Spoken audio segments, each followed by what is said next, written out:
It is 1991. An ambulance drives toward a prison. Inside, an agent named Tom rides disguised as a doctor. The prison staff prepares a supply of cholera vaccine. The prison chief insists on getting the first injection to test if the vaccine is safe, and a doctor injects him. Tom starts his mission.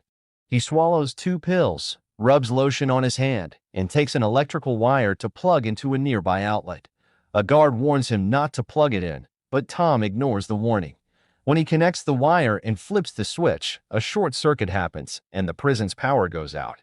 Tom receives an electric shock and becomes stuck to the wire. A guard hits him with a stick to separate him from the wire.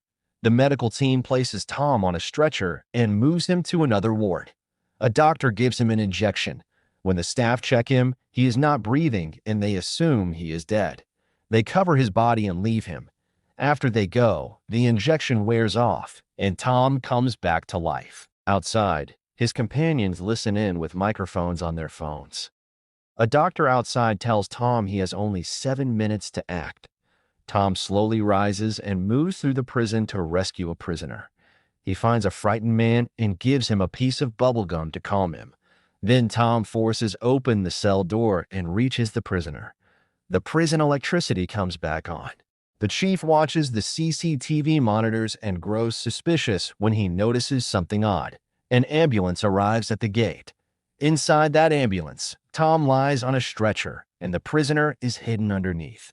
The chief spots the prisoner chewing bubblegum and realizes someone from outside must have passed it to him. Guards surround the ambulance with guns. Tom pulls his gun, but the ambulance doors open to reveal that he is surrounded. He must surrender. The guards drag him back into the prison.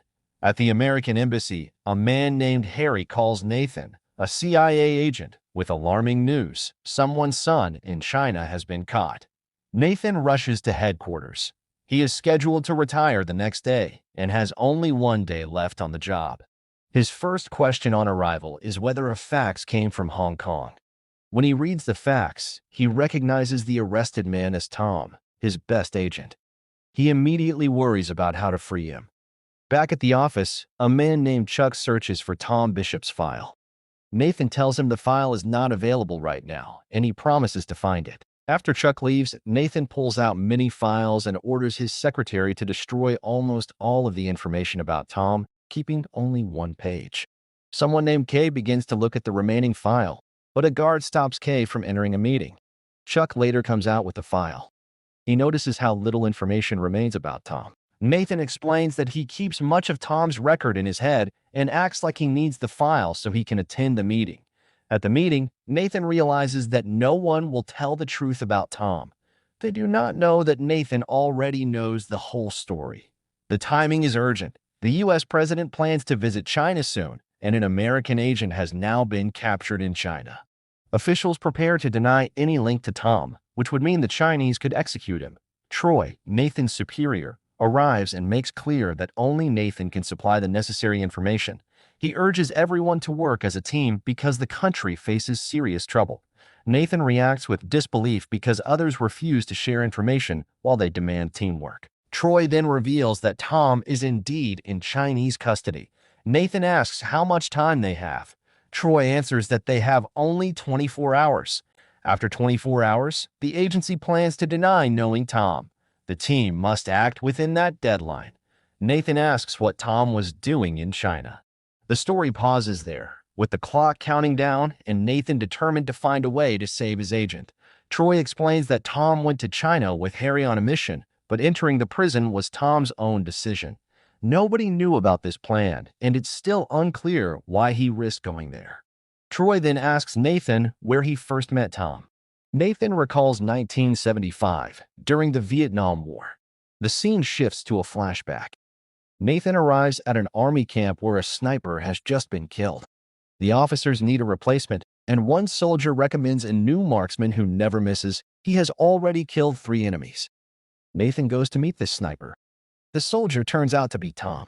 When Nathan asks where he learned to shoot, Tom simply says he was a Boy Scout, leaving Nathan surprised at his unusual background. Nathan tests Tom's skill with a mission: kill an enemy leader known as Red Shirt, who is expected the next morning at 9:30. Tom takes his partner, Train, and positions himself. Just before he can fire, a helicopter arrives, putting them in danger of being spotted and killed. Train warns Nathan, but before Nathan can respond, the helicopter heads toward them. Tom doesn't hesitate. He shoots and kills Red Shirt. Gunfire rains down from the helicopter. Tom and Train run, but Tom is shot in the leg.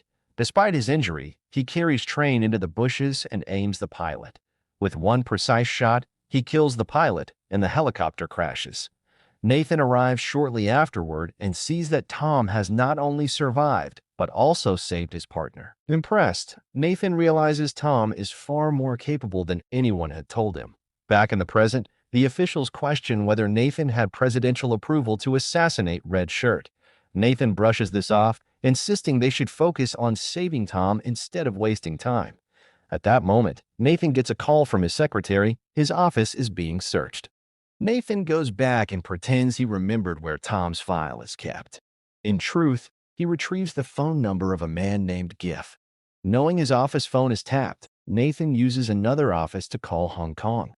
He warns a contact, Gibson, that a CIA spy has been caught and tells him to leak this news immediately.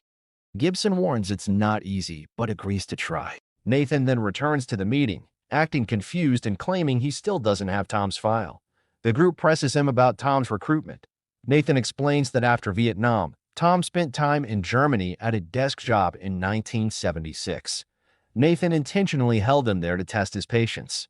Eventually, Tom became restless and sought Nathan out. Nathan invited him to a Christmas party, where Tom confessed he didn't want a desk job. He wanted to become a CIA spy. From then on, Nathan began Tom's training. He taught him that a spy must stay alert every second, observing people's eyes, breathing, and movements. He showed him how to extract information, detect lies, and even trick a lie detector. After months of training, Tom asked when he would receive his first mission. Nathan told him he would know when Tom was ready. To test him, Nathan pointed to a nearby building and challenged him to reach its balcony in 5 minutes, even though no one there knew him. Tom returned in just 3 minutes, laughing with the old woman who lived there. Nathan knew then that Tom was ready. Before sending him on missions, Nathan warned him, never spend saved money and never fall in love during a mission. The story flashes forward again. The group asks about Mission Rodeo. Nathan recalls a flashback to Berlin, where the CIA discovered a Russian spy inside the American embassy. During a party, Nathan meets a woman named Anne, who whispers that she knows the CIA is trying to help a man cross the border. Nathan realizes Anne is the Russian spy. Meanwhile, Tom is driving the man toward the border. When Tom calls Nathan for instructions, Nathan orders him to abort. The Russians are onto them. Tom stops at a restaurant, swallows a liquid, and vomits in the bathroom, making himself look drunk when the Russians arrive. They dismiss him and leave, allowing him to escape. But Tom cannot complete the crossing. He abandons the man, returns alone, and confronts Nathan. Tom is furious that the man was killed. Nathan explains that the man was a double agent who was betraying Tom to the Russians. He says they used him to expose the spy in the embassy, and Tom accuses Nathan of disregarding lives, but Nathan insists he saved Tom's. Back in the present, the group looks up Anne's file. They discovered she was later killed in a hotel. Suspicion falls on Tom, since he was in the same city when she died. Nathan then asks about Operation Sideshow. Troy explains it was an operation that allowed the CIA to listen to Chinese communications. If Tom spoke, the entire program could be exposed. Troy insists Tom was never part of it, but adds that he has been arrested in Suzhou prison. Hearing this, Nathan begins to understand who Tom went there to rescue. Meanwhile, news of Tom's arrest has leaked to the world. Everyone soon realizes that Nathan is the one who leaked the news about Tom's arrest. Nathan steps outside, knowing he has made his move. With the news out, America will now be forced to save Tom. But before he can act further, Nathan learns that the CIA has already responded. They are spreading reports everywhere that China is lying, claiming that Tom Bishop actually died 14 months ago. Nathan is stunned.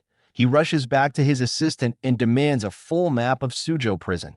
He tells him to contact the military immediately. Then he asks another officer who their closest man to Suzhou is. The answer comes quickly. Commander Mealy, stationed on an island about 40 minutes away. That is all Nathan needs to know. He heads straight to Chuck and declares that he knows who Tom went to rescue. Chuck drags him back into the meeting. The others press Nathan to reveal the truth. Nathan tells them that Tom went to rescue a woman named Elizabeth Hadley. Her file is open in front of them, but they want the full story. Nathan explains that back in 1985, he sent Tom to Beirut. A sheikh had ordered an attack on the American embassy there, killing hundreds. They couldn't kill the sheikh directly, so Nathan told Tom to live in Beirut, keep his distance from the sheikh, and observe. Tom followed orders. One day, in a restaurant, Tom noticed Elizabeth. Their eyes met, but they didn't speak. Tom worked as a photographer, and his reputation grew quickly. Meanwhile, Elizabeth worked to help children, carrying toys and medicine. Local militias often blocked her, taking everything away. When Tom saw this, he used his contacts to recover the items and delivered them to the children himself. Elizabeth was overjoyed. As she handed out the toys, Tom took pictures. That was how they began to grow closer. But Tom also had another goal. In the slums, he befriended Ahmed, the sheikh's family doctor. Their friendship deepened, and Tom eventually introduced him to Nathan. Ahmed's parents had recently died of asphyxiation, but Nathan revealed that the deaths were no accident. The sheikh had ordered them killed. Nathan urged Ahmed to take revenge, promising CIA support. Ahmed cried but agreed. Nathan, however, was also watching Tom. He discovered Elizabeth's past and went to confront the two while they were together. During the conversation, he casually mentioned London. Elizabeth was startled. Nathan hinted at her secret, leaving Tom confused. Elizabeth stormed out, furious. Tom accused Nathan of ruining everything, but Nathan reminded him that he hadn't done his homework. Elizabeth wasn't just a relief worker. She had a past. Tom pressed Elizabeth later. She explained that she once worked with a human rights group in London. A bombing had gone wrong. People died, including the son of a king. Since then, she had fled and taken refuge in Beirut. She accused Tom of lying as well, saying she didn't even know his real name. Back in the present, Nathan tells the room that the Chinese have been hunting Elizabeth ever since, because one of their leader's sons was among the victims of her bombing. The flashback continues. Nathan and Tom gave Ahmed a slow-acting serum, designed to kill him within 24 hours. Ahmed was supposed to meet the sheikh in 4 days. But Nathan, impatient and distrustful, also contacted the sheikh's enemies, the Lebanese militia, and planned a backup assassination. Tom's role was to monitor Ahmed, but he broke discipline. He went back to Elizabeth, confessed the truth about his mission, and reconciled with her. The next day, instead of preparing for the sheikh, Ahmed treated the wounded in the city. Nathan grew furious, convinced Tom had failed him. Acting on his own, he gave the militia the signal. The militia attacked the sheikh's hotel with a car bomb. The explosion killed the sheikh, but it also killed 74 innocent people, including Ahmed. Tom was devastated. He confronted Nathan one last time, telling him he wanted no part in missions that killed civilians. From then on, Tom vowed to only take assignments that saved lives. He severed ties with Nathan. When Tom returned to Elizabeth, she was gone, leaving behind only a letter. The story shifts back to the present. Troy leaves for the White House, ordering a prison map. Nathan secretly steals the map from his office. He empties his $2,000 retirement savings and begins preparing a rescue plan. Chuck notices his strange behavior and grows suspicious. Nathan builds a fake mission. He sends the details to Harry, planning a blackout near the prison that will last 30 minutes. For this, he needs a Chinese officer's help. He arranges a meeting. The officer demands $100,000, but Nathan can only offer $82,000, all he has left. After some negotiation, the officer accepts. Nathan transfers the money, disguising the payment, and faxes approval for the mission to Hong Kong. At the next meeting, Chuck confronts him, claiming Nathan is planning something. Nathan stays calm, denying everything. When asked about the missing $82,000, Nathan pretends it was for his retirement dream. He shows them a pamphlet of real estate in the Bahamas, claiming he wanted to buy property there. The room settles, convinced. The officials then wonder how the Chinese discovered Elizabeth's identity. Nathan admits the truth. Long ago, he made a deal with Chinese intelligence. In exchange for Elizabeth, they would release an American agent. He believed Tom would eventually forget her. Instead, Tom risked everything to save her. Nathan's regret is clear. His choices destroyed both Tom's and Elizabeth's lives, and now he feels responsible for rescuing them. Nathan's secretary calls with coded words. Nathan learns that Commander Mealy is moving toward the prison by helicopter. Everyone else thinks Nathan is just talking about dinner plans with his wife. Then, as planned, the prison power cuts out. Two helicopters swoop in, filling the night sky. In the confusion, soldiers descend, retrieve Tom, and take him away. At first, Tom thinks they came only for him, until he sees Elizabeth inside. Overcome with emotion, he realizes Nathan has saved them both. Meanwhile, Troy tells Nathan he should stop worrying and enjoy his retirement. As Tom and Elizabeth fly to freedom, Nathan drives away alone in his car. Back at headquarters, the officials finally realize what has happened near the Chinese prison. Nathan has made his final move. And with that, the story ends.